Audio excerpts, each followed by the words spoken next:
It's a game of missed opportunities. The Browns had a chance to have their best record through 10 games since 1994. Instead, the loss to the Texans drops the Browns out of first place. Alicia is a soft-spoken fighter with a powerful punch. Together with her coach, they are a vicious 1-2 combo, and they have Olympic gold in mind for 2016. Shonda, this is how it goes. I believe that we will win. Now all you got to do is get that hand in the air, right, guys? Get that hand in the air, add a little hop to your step. Here we go. It's that easy. If you saw behind Coach Babers, there was a mural with legends that played for the Lions. And when I asked Coach, hey, we're going to do the interview right outside your locker, he said, let's do it right here. I said, why, Coach? Why this spot? And he pointed to the wall and he said, that's my guy, Barry Sanders. So already BG making themselves at home. The Tigers have the 5th highest payroll in Major League Baseball, sent 3 reigning Cy Young Award winners to the Hill, and got swept. Nobody saw this coming. There's a lot of disappointment inside the clubhouse. And as far as next year, a lot of uncertainty. Has a timetable, even has a search firm to help with the hire, but won't reveal any of his cards. We were left with more questions than answers. After about a 10-year hiatus from competitive play, Kelly is back in the game, feeling those competitive juices once again, thinking pro may be a possibility. Florida State needed a fantastic finish, and they got it. Jameis Winston to Kelvin Benjamin right here in this end zone. Well, Gene, I can't let you go with giving us a little taste of what we might hear on the air. Give me something, because, I mean, we got a few days to go. Winston rolls right, he throws. It's caught, Kelvin Benjamin. Touchdown, FA.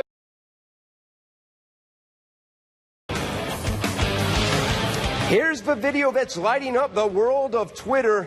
The video behind the firing of Bowling Green head basketball coach Chris Jans. You can clearly see he slaps a patron on the buttocks at a local bar.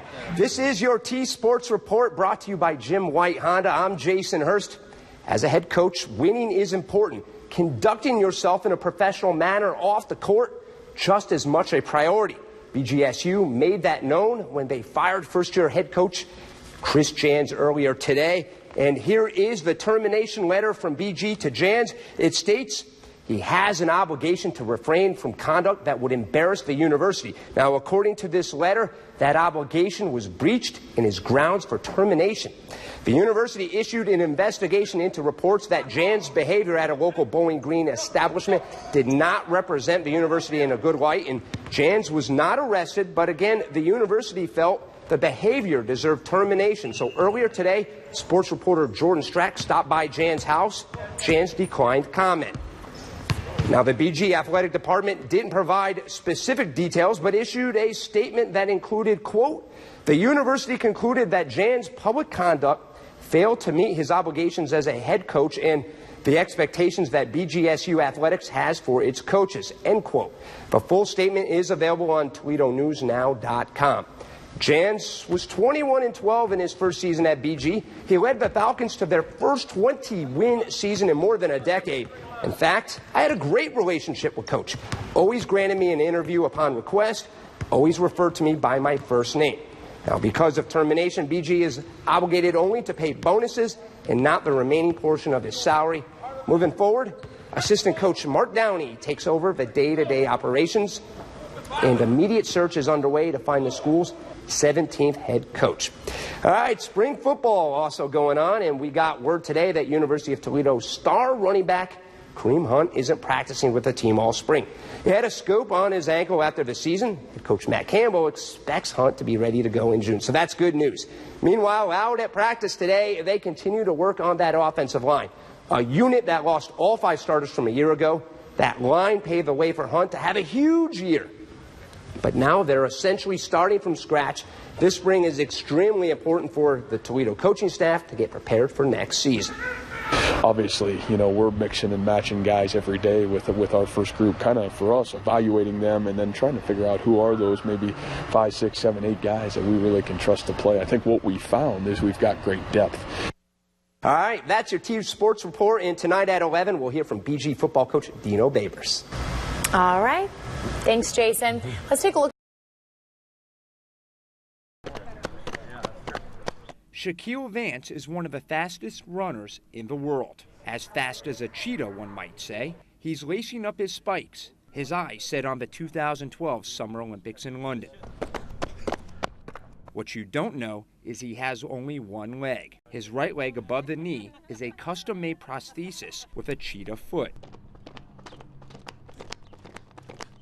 Vance is training for the Paralympics. 2 years ago, an injury in a pickup football game forced doctors to remove Vance's right leg from just above the knee down. Football scholarships go on. I kept constantly asking will I be ready for the next season? Will I be able to play? The news just devastated. At first, I really wasn't interested.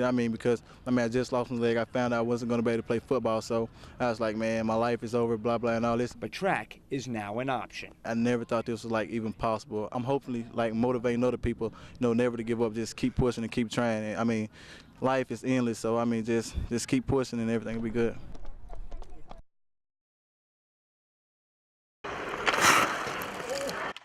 The Walleye make a splash. For the first time in franchise history, the club practiced from inside Joe Louis Arena, home to the Detroit Red Wings.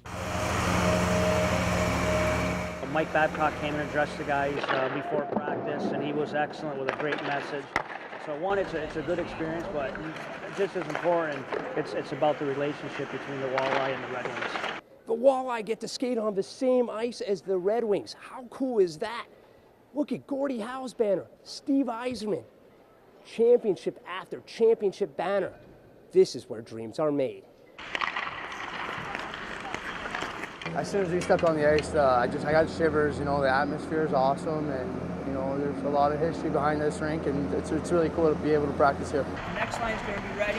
I'm going to dump it in and give it to you. Work on our forecheck. There's a lot of tradition in this building, and just being up here for the day and being able to practice and see what they do, and a lot of our guys this is where we all want to end up. Reporting from inside Joe Louis Arena, Jason Hurst, T Sports.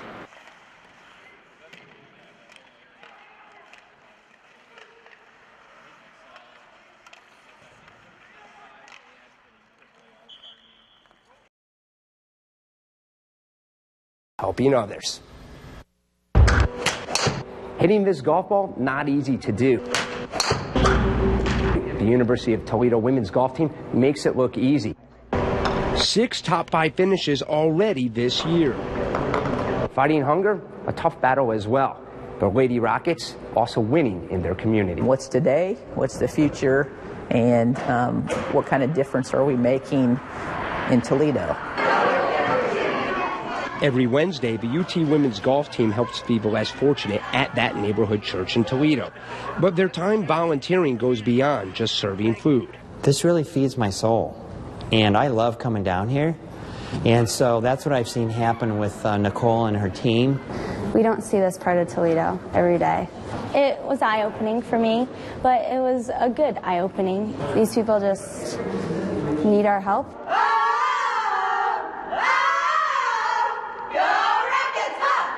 Toledo has traveled nearly 13,000 miles for golf tournaments this season, maintained a 3.4 team GPA, but the biggest reward, giving back. They're tired, I'm tired, but we love coming down here because it's not about making ourselves feel better. It's about helping other people, and serving, which is what life's all about, really. We are taught to be committed to what we do, and we love doing it. So technically, it's a good commitment because we want to come back. It's not like we're being forced to do this.